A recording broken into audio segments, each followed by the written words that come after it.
हाय दोस्तों, आज आपका स्वागत है कौटिल्य एकेडमी जगदलपुर में। आज हम लोग केमिस्ट्री का ऑर्गेनिक का क्वेश्चन देखेंगे जिसमें जो कि है hello alkane and hello arenes. तो सबसे पहले आज हम लोग लिखने वाले हैं halo alkane and hello Erin. देखो हेलो एल्केन असल में होता क्या है। Hello means halogen containing compound. Hello means क्या होता है? Halogen containing compound. Halogen means salt forming compound. Salt forming element को क्या बोलते हैं? हैलोजन। जैसे कि जो 17 ग्रुप एलिमेंट होता है, 17 ग्रुप एलिमेंट में कौन कौन से आते हैं? Fluorine, chlorine, bromine, iodine, acetyl. तो 17 ग्रुप एलिमेंट को क्या बोलते हैं? हैलोजन। और हम लोग को पता है कि एल्केन हमको पता है क्या होता है। एल्केन का फॉर्मूला क्या होता है? CnH2n+2। मतलब जब कार्बन के पास सिंगल सिंगल बॉन्ड रहता है तब उसको क्या बोलते हैं? एल्केन। क्या बोलते हैं इसको? एल्केन। तो एल्केन क्या है? तुम्हारा कार्बन कार्बन सिंगल बॉन्ड है। और हेलो ग्रुप कौन सा होता है? हैलोजन कंटेनिंग ग्रुप होता है, जैसे कि fluorine, chlorine, bromo, bromine, iodine, acetyl. तो हमको देखना है कि हेलो एल्केन का मतलब क्या होता है। हेलो एल्केन क्या होता है? हेलो एल्केन में क्या हो रहा है? अगर कोई एल्केन ग्रुप में एल्केन मतलब कार्बन के पास कितना रहेगा? कौन सा हाइब्रिडाइजेशन रहेगा? कार्बन के पास sp3 हाइब्रिडाइजेशन रहेगा। अगर कार्बन के पास कितने हाइड्रोजन है? इसमें 4 हाइड्रोजन है। इसमें से अगर एक हाइड्रोजन को हम रिमूव करके, इस हाइड्रोजन को हम रिमूव करके क्या को ऐड कर दे? इसमें अगर ऐड कर दे हम हैलोजन एटम, जैसे halogen fluorine, chlorine, bromine, iodine. ये एलिमेंट को क्या करते हैं? क्या कर रहे हैं? एल्केन ग्रुप में हाइड्रोजन को रिमूव करके हाइड्रोजन एटम को ऐड कर रहे हैं। तो ये हाइड्रोजन रिप्लेस हो जाएगा। उसके जगह क्या बनेगा? कार्बन के पास कितने हाइड्रोजन बचेंगे? 3 हाइड्रोजन। और एक हाइड्रोजन को रिप्लेस करके हम क्या ऐड कर दे रहे हैं? Halogen atom. इसी को बोलते हैं हेलो एल्केन। मतलब जब एल्केन ग्रुप में क्या ऐड हो जाए, क्या रिमूव हो जाए? हाइड्रोजन रिमूव हो जाए और एक हैलोजन एटम ऐड हो जाए, तब इसको क्या बोलेंगे? Halo alkane. ठीक है। हेलो एल्केन मतलब क्या हो रहा है? मतलब इसका कार्बन कौन सा हाइब्रिडाइज्ड है? sp3 हाइब्रिडाइज्ड है। अब देखो हेलो एरिन क्या होता है? हेलो एरिन्स क्या होता है? अगर बेंजीन है यहाँ, बेंजीन में भी सब जगह क्या रहेंगे? हाइड्रोजन प्रेजेंट रहता है। यहाँ हाइड्रोजन प्रेजेंट रहेगा। इस हाइड्रोजन को हम रिप्लेस करके, क्या ऐड कर दे? इस हाइड्रोजन को रिप्लेस करके हैलोजन ऐड कर दे। क्या ऐड कर दे? Halogen. Fluorine, chlorine, bromine, iodine. ठीक है। इसका एडिशन कर दे, इस हाइड्रोजन को रिमूव कर से इस हाइड्रोजन एलिमेंट को यहाँ ऐड कर दिया जाए, तो ये क्या बना लेगा? Hello arenes. क्या बना देगा ये? Hello arenes. मतलब हाइड्रोजन यहाँ से रिमूव हुआ और इसके जगह पर क्या आ गया? हैलोजन एटम आ गया। इसको क्या बोलेंगे हम? हेलो एरिन्स बोलेंगे। क्या बोलेंगे हम लोग? हेलो एरिन्स बोलेंगे। देखो कि जो हेलो एल्केन और हेलो एरिन का हमारी डेली लाइफ एक्टिविटीज में क्या क्या इंपॉर्टेंस है, इसको हम लोग देखते हैं। तो इंपॉर्टेंस ऑफ हेलो एल्केन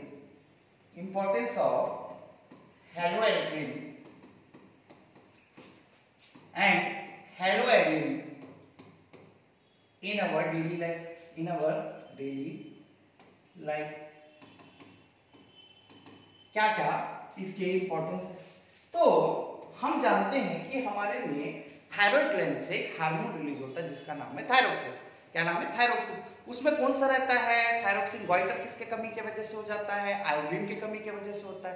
तो थायरोक्सिन में कौन सा हैलोजन कंटेनिंग कंपाउंड एलिमेंट रहता है? आयोडीन रहता है। तो हमारे जो थायराइड ग्लैंड से क्या निकल रहा है? कौन सा हार्मोन निकलता है? थायरोक्सिन निकलता है। जो कंटेनिंग थायरोक्सिन क्या रहता है? मेनली आयोडीन कंटेनिंग कंपाउंड रहता है। आयोडीन कंटेनिंग कंपाउंड होता है।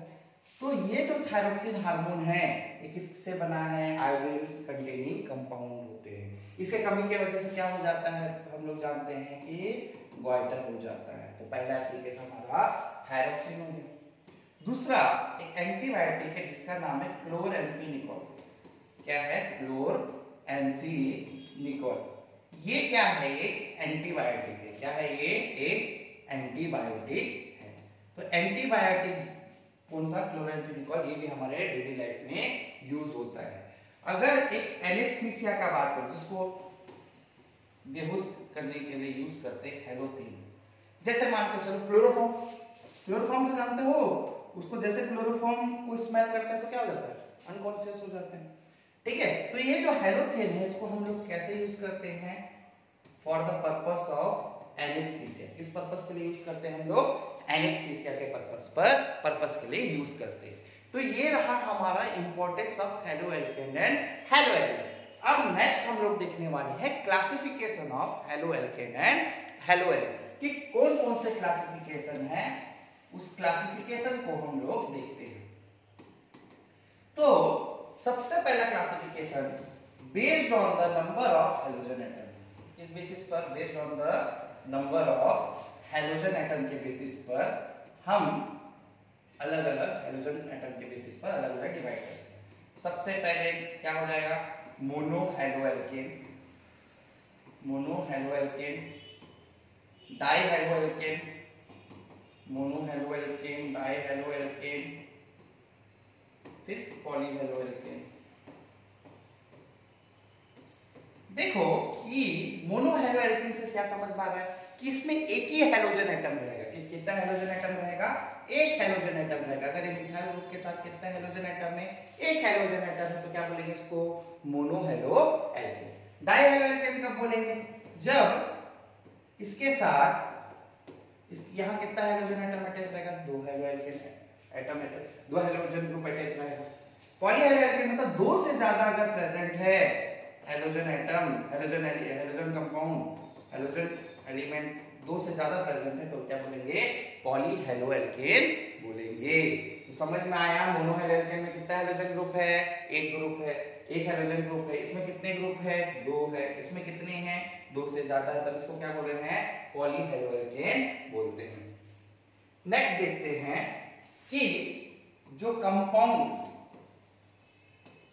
sp3 कार्बन से जो हेलोजन अटैच होता है उस बेसिस पर हम हेलोएल्केन और हेलोएरिन को कैसे कैसे डिवाइड करते हैं।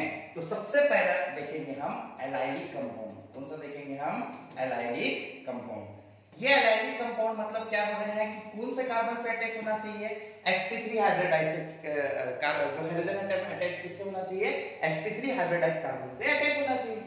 जैसे एलाइलिक कंपाउंड क्या होता है? देखो, अगर एक हेलोजन एटम एक sp3 हाइब्रिडाइज कार्बन से अटैच है, उसके नेक्स्ट में क्या होना चाहिए? उसके नेक्स्ट में क्या होना चाहिए? कार्बन कार्बन डबल बॉन्ड होना चाहिए। इसको हम क्या बोलते हैं? Allylic halide. क्या बोलते हैं हम लोग? एलाइलिक हैलाइड बोलते हैं। ठीक है, क्या है मेन? कि अगर हाइड्रोजन एटम किससे अटैच है? sp3 हाइब्रिडाइज कार्बन से अटैच है, और sp3 हाइब्रिडाइज कार्बन फिर किससे अटैच है? उसके नेक्स्ट में क्या होना चाहिए? कार्बन कार्बन डबल बॉन्ड होना चाहिए। तब इसको क्या बोलेंगे? एलाइलिक कंपाउंड बोलेंगे। ठीक है, एक तो होता है बेंजाइलिक कंपाउंड, एक क्या होता है? एलाइलिक। समझ में आ गया? अब देखो, अगर कंपाउंड में अगर ये sp2 हाइब्रिडाइज कार्बन से अटैच होता, हेलोजन एटम जो sp2 हाइब्रिडाइज कार्बन से हेलोजन एटम अटैच रहता, तब उसको क्या बोलते हैं? देखो, अगर एक halogen atom directly benzene group से अटैच है, इसको क्या बोलेंगे? एराइल हैलाइड या बेंजाइलिक हैलाइड। बेंजाइलिक हैलाइड और एराइल हैलाइड में अंतर बता रहा हूं क्या होता है। देखो, इसमें क्या है? हेलोजन एटम डायरेक्टली अटैच है किससे? हेलोजन एटम डायरेक्टली अटैच है sp2 हाइब्रिडाइज कार्बन से, तो इसको क्या बोल रहे हैं? एराइल हैलाइड बोल रहे हैं। तो ये थोड़ा सा अंतर समझना। अगर एक halogen atom sp3 hybridise carbon से अटैच रहता और ये अटैच रहता तुम्हारा बेंजीन रिंग से, इसको क्या बोलेंगे? बेंजाइलिक हैलाइड बोलेंगे। तो इसमें कार्बन कौन सा है? sp2 hybridise. इसमें हेलोजन किससे अटैच है? sp3 हाइब्रिडाइज कार्बन से अटैच होते हैं। ठीक है, एक होता है विनाइल। ये भी कंपाउंड अगर sp2 हाइब्रिडाइज्ड कार्बन से हेलोजन एटम अटैच है तब क्या होगा? जब halogen atom directly carbon carbon double bond से अटैच हो जाता है तब इसको क्या बोलेंगे? 1 2 3 4 3 4 इसको क्या बोलेंगे? Vinylic halide. क्या बोलेंगे इसको? विनाइलिक हैलाइड बोलेंगे। क्या बोलेंगे इसको? Vinylic halide. इसको क्या बोल रहे हैं? Allylic halide. इसको क्या बोल रहे हैं? विनाइलिक हैलाइड बोल रहे हैं। ठीक है, अब हम लोग थोड़ा सा देखते हैं प्रिपरेशन कि हेलो एल्केन का हम प्रिपरेशन कैसे करेंगे। Preparation of halo alkane and halo arene. तो हेलो एल्केन का प्रिपरेशन हम कैसे कर सकते हैं? हेलो एल्केन या हेलो एलिन। पहले हम बनाते हैं हेलो एल्केन का प्रिपरेशन करेंगे। किसका प्रिपरेशन करेंगे? Halo alkane. तो सबसे पहले हम किससे प्रिपेयर कर सकते हैं? अल्कोहल से प्रिपेयर कर सकते हैं। किससे प्रिपेयर कर सकते हैं? अल्कोहल से प्रिपेयर कर सकते हैं। अल्कोहल में अगर HCl in the presence of ZnCl2 का ट्रीटमेंट करिए, क्या होता है? HCl प्लस ZnCl2 क्या है? Lucas reagent. क्या है ये? Lucas reagent. जब इसके साथ HCl ZnCl2 के साथ करते हैं तो हमको मिलता है अल्काइल हाइड्रेट। R क्या है तुम्हारा? Alkyl group. R क्या है तुम्हारा? Alkyl group. और X क्या है तुम्हारा? Halide group. ठीक है, तो ये तुम्हारा क्या है? Lucas reagent. देखो नॉर्मली जब कन्वर्जन का क्वेश्चन आए तो कन्वर्जन के क्वेश्चन में कैसे करना है? आपको अल्कोहल से अगर प्रिपेयर करना है तो सबसे बेस्ट रिएजेंट होता है एसोसिएटेड। क्या होता है? एसोसिएटेड। तो इससे हम कैसे प्रिपेयर कर सकते हैं? देखो RCl SO2 प्लस तो मैक्सिमम केस में आप यही यूज करेंगे। देखो बहुत सारे मेथड है, ठीक है, अल्कोहल से प्रिपेयर करने के लिए अलग अलग मेथड है, उसको हम लोग जाएंगे सबसे पहले। लेकिन सबसे बेस्ट मेथड कौन सा होगा? जब भी आपको लगाना रहेगा SOCl2 से आप खेलेंगे। ROH से अगर आपको अल्कोहल से हैलोजन बनाना है, अल्कोहल से अल्काइल हैलाइड बनाना है तो आप किसके साथ रिएक्शन कराएंगे? SOCl2 के साथ रिएक्शन कराएंगे तो हमको अल्काइल हैलाइड मिल जाएगा। ठीक है, क्लियर है क्या? ठीक है, इसको अभी देखो जो भी रिएक्शन हो रहा है हेलो एल्केन हेलो एलिन का जिसके साथ में रिएक्शन हो रहा है वो रिएक्शन कैसे हुआ? ठीक है, वो रिएक्शन असल में हुआ कैसे? उसके लिए हमको पढ़ना पड़ता है रिएक्शन मैकेनिज्म। क्या पढ़ना पड़ता है? Reaction mechanism. इसके बाद हम लोग नेक्स्ट टॉपिक जाएंगे। सबसे पहले हेलो एल्केन में अभी देख रहे हैं कि अल्कोहल से हमको कैसे क्या बनाना है? हेलो एल्केन बनाना है। ठीक है, अगर मेरे को किसका प्रिपरेशन करना है? Preparation of halo alkene. Preparation of halo alkene. Hello alkane का अगर हमको प्रिपरेशन करना है तो हम क्या कर सकते हैं? किसके साथ रिएक्शन कर सकते हैं? ये रिएक्शन को बोलते हैं सैंड-मेयर्स रिएक्शन। देखो sand-Myers reaction very important reaction है, इससे आप बहुत सारे कंपाउंड का फॉर्मेशन कर सकते हैं। तो सैंड-मेयर्स रिएक्शन में क्या होता है कि आपको एनिलीन को Na2 और HCl के साथ रिएक्शन कराना पड़ता है। इन दोनों से बनता है नाइट्रस एसिड HNO2। ठीक है, इन दोनों से क्या बनेगा? HNO2। तो जब इसके साथ रिएक्शन कराते हैं ये बनाता है बेंजीन डाइजोनियम क्लोराइड। क्या बनाता है? Benzene diazonium chloride. Benzene diazonium chloride. Benzene diazonium chloride बनाता है। बेंजीन डाइजोनियम क्लोराइड बनाता है। अगर इस बेंजीन डाइजोनियम क्लोराइड को अगर हम लोग रिएक्शन कराए Cu2Cl2 plus chloride in the presence of HCl तो हमको क्या मिलता है? क्लोरोबेंजीन मिलता है। क्या बनता है? क्लोरोबेंजीन बनता है। ठीक है, ये तुम्हारा क्या है? हेलो एलिन का प्रिपरेशन। किससे हेलो एलिन प्रिपेयर किए हम लोग? किससे प्रिपेयर किए? हम एनिलीन से प्रिपेयर किए। क्या बोले? किससे प्रिपेयर करें? एनिलीन से प्रिपेयर करें सैंड-मेयर्स रिएक्शन। देखो सैंड-मेयर्स रिएक्शन के और बहुत सारे जैसे सैंड-मेयर्स रिएक्शन से और क्या-क्या बना सकते हैं? देखो अगर हमारे पास बेंजीन डाइजोनियम क्लोराइड बना लेंगे, sand-Myers reaction benzene diazonium chloride बना लेंगे। अगर हमको आयोडोबेंजीन चाहिए तो पोटेशियम आयोडाइड के साथ रिएक्शन करेंगे तो हमको क्या मिल जाएगा? आयोडोबेंजीन। अगर हम लोग को KCl के साथ रिएक्शन करेंगे तो क्या बनेगा? साइनोबेंजीन। ठीक है, बेंजीन नाइट्राइल बोलते हैं। ठीक है उसको। ठीक है, अगर इसको N2+Cl- को अगर रिमूव करना है तो किसके साथ रिएक्शन करेंगे? H3CO2 के साथ। तो क्या हो जाएगा? ये हाइड्रोजन आ जाएगा। अगर इसको वाटर डालेंगे तो ये क्या दे देगा? फिनॉल बना देगा। तो देखो समझ लो सैंड-मेयर्स रिएक्शन से हम बहुत सारे कन्वर्जन कर सकते हैं। तो ये सब स्टेप आपको याद रखना है। ठीक है, अब हम लोग मेन टॉपिक पे आते हैं reaction mechanism. Reaction mechanism, reaction mechanism. जब रिएक्शन मैकेनिज्म का बात करें कि हेलो एल्केन और हेलो एरिन किस तरीके से हेलो एल्केन और हेलो एरिन का किसी के साथ भी रिएक्शन कराएंगे, ठीक है, हेलो एल्केन और हेलो एरिन का किसी के साथ भी कोई भी न्यूक्लियोफाइल के साथ रिएक्शन कराएंगे, मतलब कोई भी कंपाउंड के साथ क्या करेंगे, किसी के साथ भी क्या करेंगे, रिएक्शन कराएंगे। तो रिएक्शन कराएंगे तो रिएक्शन कैसे होता है, जैसे कि मैं एक एग्जांपल लेता हूं CH3Cl प्लस CH3, एक मिनट,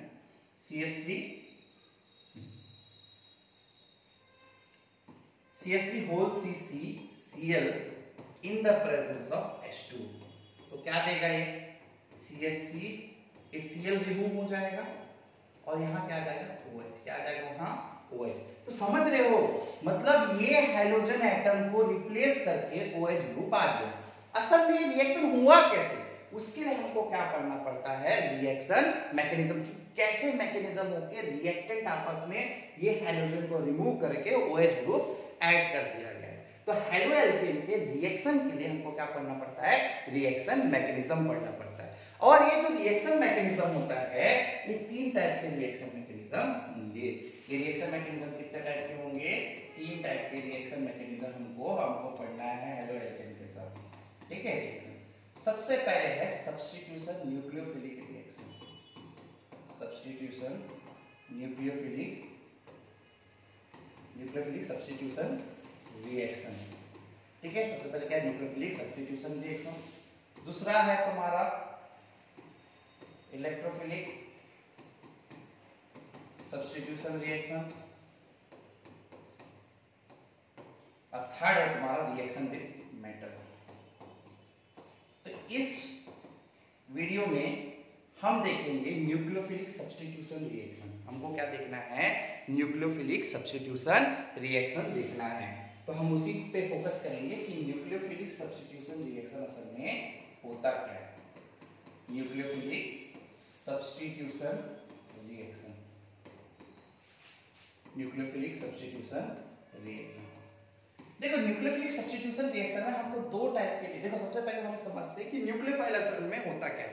देखो न्यूक्लियोफिलिक सब्स्टिट्यूशन रिएक्शन की है 2 टाइप है, एक तो SN1 रिएक्शन है और एक तो क्या है SN2 रिएक्शन। एक SN1 रिएक्शन है और एक तो क्या है SN2 रिएक्शन है। देखो सबसे पहले SN1 SN2 पढ़ने से पहले मैं समझाता हूं न्यूक्लियोफाइल क्या किसे कहते हैं, क्योंकि हमको पढ़ना है न्यूक्लियोफिलिक सब्स्टिट्यूशन रिएक्शन पढ़ना है। तो न्यूक्लियोफिल असल में होता क्या है, न्यूक्लियोफाइल मींस क्या हो रहा है, न्यूक्लियस लविंग। क्या होगा, न्यूक्लियस लविंग।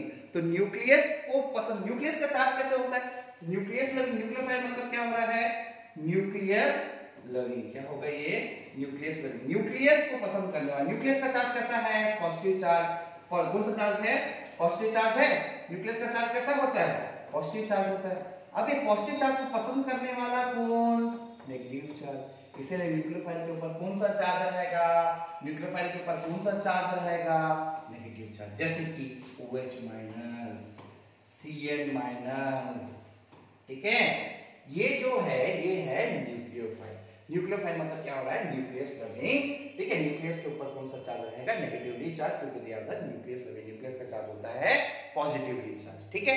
तो हमको पहला रिएक्शन पढ़ना है, पहला मैकेनिज्म पढ़ना है substitution nucleophilic unimolecular reaction. Substitution nucleophilic unimolecular reaction, unimolecular reaction, ठीक है। ये है SN1 रिएक्शन। अब देखो जो SN1 रिएक्शन होता है, इसमें जो रेट डिटरमाइनिंग स्टेप होता है। देखो कभी भी क्या है, हम लोग केमिकल काइनेटिक्स में भी जानते हैं, केमिकल काइनेटिक्स के थ्रू, कि जो रेट डिटरमाइनिंग स्टेप होता है वो सबसे स्लोएस्ट स्टेप होता है। तो सबसे स्लोएस्ट स्टेप ही क्या होगा तुम्हारा, सबसे स्लोएस्ट स्टेप क्या होगा, रेट डिटरमाइनिंग स्टेप होगा। स्लोएस्ट स्टेप ही क्या होगा, रेट डिटरमाइनिंग स्टेप होगा। क्यों, अभी समझाऊंगा ये कैसा है, क्या है रेट डिटरमाइनिंग स्टेप। क्योंकि ये यूनिमॉलिक्यूलर रिएक्शन है, मतलब हमारा यूनिमॉलिक्यूलर मतलब हम कैसे ले सकते हैं इसको, फर्स्ट ऑर्डर रिएक्शन। है ना, यूनिमोलिकुलर बोल रहा है फर्स्ट ऑर्डर रिएक्शन। और फर्स्ट ऑर्डर रिएक्शन में हम क्या जानते हैं, रेट ऑफ रिएक्शन किस पे डिपेंड करता है, खाली किसी एक रिएक्टेंट पे डिपेंड करता है, किसी भी एक रिएक्टेंट पे डिपेंड करता है, उसको क्या बोलते हैं, फर्स्ट ऑर्डर रिएक्शन बोलते हैं। अब पढ़े होंगे zero order reaction, first order reaction, second order reaction. तो इसमें क्या है, देखो कि रेट ऑफ रिएक्शन पे किस पे डिपेंड किया है, खाली एक रिएक्टेंट पे डिपेंड किया है, उसी को क्या बोल रहे हैं, first order reaction. First order reaction ऐसा मत करिए, देखो जो सब्स्टिट्यूशन न्यूक्लियोफिलिक यूनिमॉलिक्यूल मतलब एक ही मॉलिक्यूल के ऊपर डिपेंड कर रहा है रेट ऑफ रिएक्शन। ठीक है, देखो SN1 को समझना है तो हम एक एग्जांपल ले रहे हैं CH3 CH3 Cl, इसमें हम लोग ऐड कर रहे हैं वाटर, तो क्या फॉर्मूला CH3 OH। असल में ये वाटर ऐड करने से इसी को क्या बोल रहे हैं, हाइड्रोलिसिस बोल रहे हैं, इसको क्या बोल रहे हैं, हाइड्रोलिसिस बोल रहे हैं, इसी को क्या बोल रहे हैं, हाइड्रोलिसिस बोल रहे हैं। असल में रिएक्शन हुआ कैसे, इसको पहले समझते हैं। देखो कि ये रिएक्शन कैसे हुआ, कि ये आपको पता है कि क्लोरीन कैसा होता है, इलेक्ट्रोनेगेटिव होता है। ये क्या करेगा, जो बॉन्ड पेयर में जो इलेक्ट्रॉन शेयर किए हैं उसको क्या कर लेगा, ले लेगा, इसको क्या कर लेगा, क्लोरीन क्या कर लिया, ले लिया, क्योंकि यहाँ CH3 3 है, 3 CH3 है। तो सबसे पहला क्या हुआ, क्लोरीन अपना इलेक्ट्रॉन, फर्स्ट स्टेप क्या होगा, क्लोरीन इलेक्ट्रोनेगेटिव होने की वजह से क्लोरीन अपना इलेक्ट्रॉन को विड्रॉ कर लिया। क्लोरीन अपना इलेक्ट्रॉन को विड्रॉ करिए तो क्लोरीन के ऊपर कौन सा चार्ज, नेगेटिवली चार्ज, और इस कार्बन के पास कौन सा था, क्योंकि इधर जा रहा है तो इसमें कौन सा चार्ज डेवलप हो जाएगा, पॉजिटिव चार्ज, इधर कौन सा चार्ज होगा, नेगेटिवली चार्ज। तो हमारा पहला स्टेप क्या है कि क्लोरीन अपना इलेक्ट्रॉन को ले लिया और कार्बन के ऊपर कौन सा चार्ज आ गया, पॉजिटिवली चार्ज आ गया। इसी पॉजिटिव चार्ज कार्बन पर आता है, इसी को क्या बोलते हैं, कार्बोकैटायन। क्या बोलते हैं इसको, कार्बोकैटायन। कार्बोकैटायन क्या होता है, अगर कार्बन पर कौन सा चार्ज आ जाए, पॉजिटिवली चार्ज आ जाए, तो उसको क्या बोलेंगे हम, कार्बोकैटायन। तो देखो सबसे पहला स्टेप क्या हुआ कि हाइड्रोजन अपना इलेक्ट्रॉन को ले लिया, कार्बन के ऊपर कौन सा चार्ज आ गया, पॉजिटिवली चार्ज आ गया। नेक्स्ट स्टेप में क्या होगा, देखो फर्स्ट स्टेप हम क्या देखे कि क्लोरीन अपना इलेक्ट्रॉन को ले लिया, तो इसमें कौन सा कार्बन के ऊपर कौन सा पॉजिटिवली चार्ज आ गया, ये CH3 प्लस Cl माइनस। ठीक है, अब क्लोरीन अपना चले गए, तो दूसरा स्टेप क्या होगा कि कार्बन के ऊपर कौन सा चार्ज है, पॉजिटिवली चार्ज है। अब हमको ये देखना है कि कार्बन के ऊपर पॉजिटिव चार्ज है तो अभी वो कैसा हो गया, मतलब इलेक्ट्रॉन डेफिशिएंट है, मतलब कैसा है, अनस्टेबल है। तो इसको कितनी लोग, क्योंकि जो ये हमको क्या पता है कि जो मिथाइल ग्रुप होता है वो क्या होता है, इलेक्ट्रॉन रिलीजिंग ग्रुप होता है। क्या होता है, ये इलेक्ट्रॉन रिलीजिंग ग्रुप होता है। ये इलेक्ट्रॉन रिलीजिंग ग्रुप होने की वजह से ये क्या करेगा, इलेक्ट्रॉन को डोनेट करेगा। क्या करेगा, इलेक्ट्रॉन को डोनेट करेगा। देखो अभी मान के चले कार्बन पॉजिटिव चार्ज, मतलब कार्बन क्या होगा, गरीब हो गया।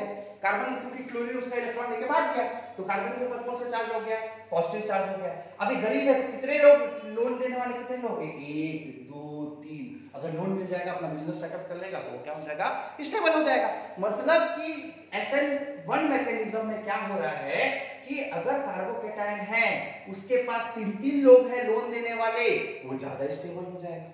ठीक है, तो हमारे पास H2O है, H2O में क्या होता है, लोन पेयर होता है। अब इस लोन पेयर का हम कहाँ एडिशन करा देते हैं, इस कार्बोकैटायन में एडिशन करा देते हैं। तो कार्बोकैटायन में एडिशन करा दिए तो यहाँ क्या आ जाएगा, OH CH3 ठीक है, ये कंपाउंड बना। फाइनली ये जो CH3 है,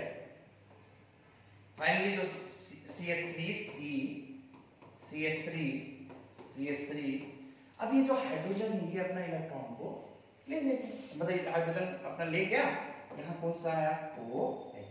इस तरीके से अल्कोहल का फॉर्मेशन होगा। ठीक है, SN1 में रेट ऑफ रिएक्शन किस पे डिपेंड है, खाली एक रिएक्टेंट पे डिपेंड करता है। तो एक चीज समझ में आया कि कार्बन के ऊपर पॉजिटिव चार्ज, कार्बन के ऊपर पॉजिटिव चार्ज, मतलब ये क्या है, कार्बन क्या है, गरीब है, उसको स्टेबल होना है। तो क्या देना पड़ेगा, इसको क्या देना पड़ेगा, इलेक्ट्रॉन देना पड़ेगा। तो बताओ, इसके पास हाइड्रोजन तो इलेक्ट्रॉन दे नहीं सकता, इसके पास इलेक्ट्रॉन देने वाले कितने, 1। इसके पास हाइड्रोजन देने वाले कितने, 2, नहीं CH3 मतलब इलेक्ट्रॉन देने वाले 2, इसके पास इलेक्ट्रॉन देने वाले 3। तो कितने, कौन सबसे ज्यादा स्टेबल होगा, जिसके पास लोन फाइनेंस करने वाले ज्यादा होंगे। तो सबसे ज्यादा स्टेबल क्या होगा, इन तीनों में सबसे ज्यादा स्टेबल कौन होगा, 3 डिग्री सबसे ज्यादा स्टेबल होगा। 3 डिग्री क्यों है, क्योंकि गरीब था, 3 लोन होती है, स्टेबल हो गया। ये थोड़ा कम होगा, कम स्टेबल होगा। क्यों कम स्टेबल होगा, क्योंकि इसको लोन देने वाले मात्र 2 लोग हैं, इसमें लोन देने वाला 1 है। अगर इसको मैं ऐसा भी लिख सकता हूं, देख लो, हाइड्रोजन हाइड्रोजन हाइड्रोजन, इसके पास तो कोई नहीं, मतलब ये दोनों के दोनों क्या होंगे, 1 डिग्री। 1 डिग्री क्या होता है बेटा, 1 डिग्री 2 डिग्री 3 डिग्री क्या होता है, अगर सपोज हाइड्रोजन एटम अटैच है, सपोज ये हाइड्रोजन एटम अटैच है इस कार्बन से अगर एक कार्बन अटैच है तो 1 डिग्री बोलेंगे, 2 कार्बन अटैच है 2 डिग्री बोलेंगे, 3 कार्बन अटैच है तो कितना बोलेंगे, 3 डिग्री बोलेंगे। इसको थोड़ा सा ध्यान रखेंगे, 1 डिग्री 2 डिग्री 3 डिग्री क्या होता है। तो आगे अब चलते हैं। तो देखो बेटा, तो हमारा SN1 मैकेनिज्म में हमको क्या समझ में आया कि सबसे ज्यादा स्टेबल क्या होगा, 3 डिग्री, फिर 2 डिग्री, फिर 1 डिग्री, ठीक है। देखो लेकिन क्वेश्चन कैसे घुमा के देगा, इसमें क्वेश्चन आएगा ना, क्वेश्चन कैसे बनाना है। देखो कभी कभी क्या हो जाता है, रिजोनेंस स्टेबलाइज्ड स्ट्रक्चर, क्योंकि हाइपर कॉन्जुगेशन भी हो जाता है। जैसे कि मैं एग्जांपल लेता हूं, CH3 CH double bond CH CH3 CH2 CH2 CH CH2, एक मिनट, ठीक है, ये एक है। दूसरा है 2 डिग्री, A B C,